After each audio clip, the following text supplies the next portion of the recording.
Bonjour et bienvenue à tous sur ce 47e épisode du podcast des seniors actifs, où nous continuons à dévoiler les secrets d'un sommeil réparateur.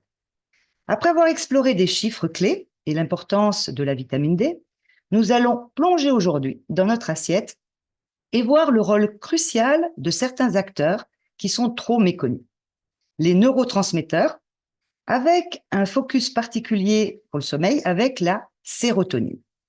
Alors, on la confond souvent avec une hormone. On l'appelle à tort l'hormone du bonheur. Mais en réalité, c'est un neurotransmetteur. Un neurotransmetteur essentiel à notre bien-être qui est fabriqué majoritairement dans un intestin en bonne santé, un intestin sain. Bien dormir, nous l'avons vu dans l'épisode précédent, nécessite que la glande pinéale, située au cœur de notre cerveau, sécrète correctement une hormone de première importance, la mélatonine, qui est l'hormone du sommeil.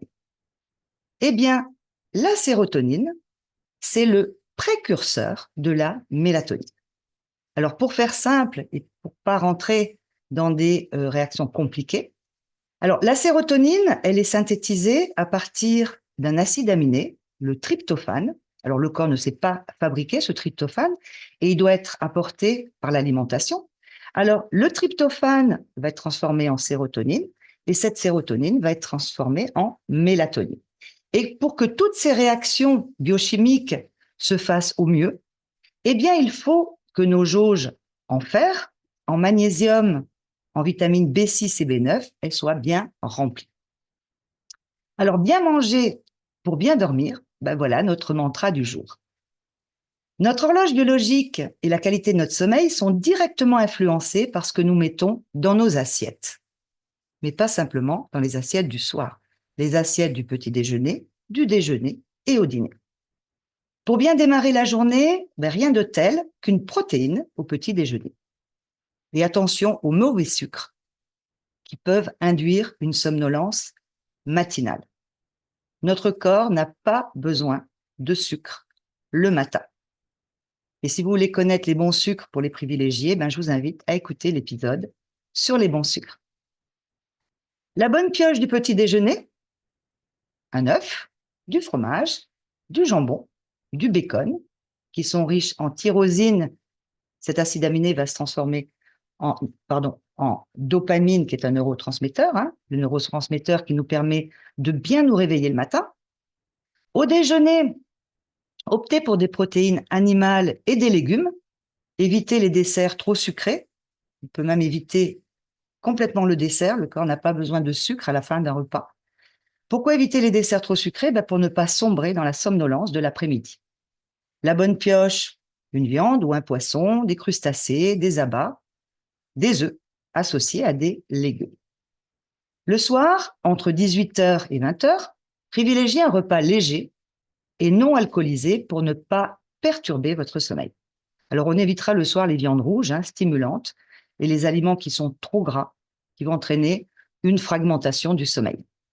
Alors, le soir, on peut privilégier les poissons, qui sont plus riches en tryptophane. Alors, la palme, elle revient à la morue, qui avait la cote chez nos anciens. Aujourd'hui, la morue, c'est un poisson de luxe.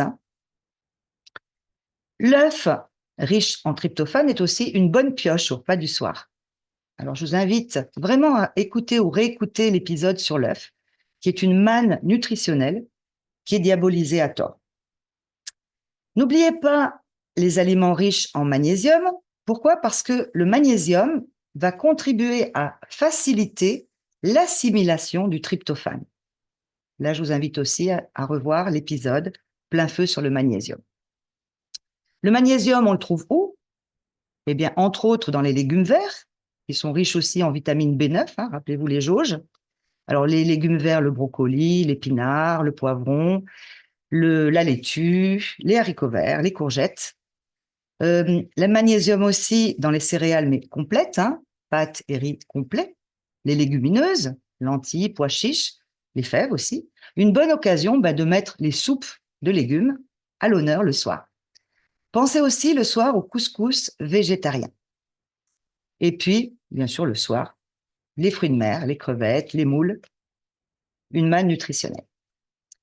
N'oubliez pas aussi les aliments riches en oméga 3. Pourquoi? Parce qu'ils vont faciliter l'action de la sérotonine. Alors, honneur aux petits poissons gras, hein, les sardines, les maquereaux. Pourquoi? Parce que les gros, on en a déjà parlé à différentes reprises, concentrent plus les métaux lourds, hein, ce qui n'est pas un bonus.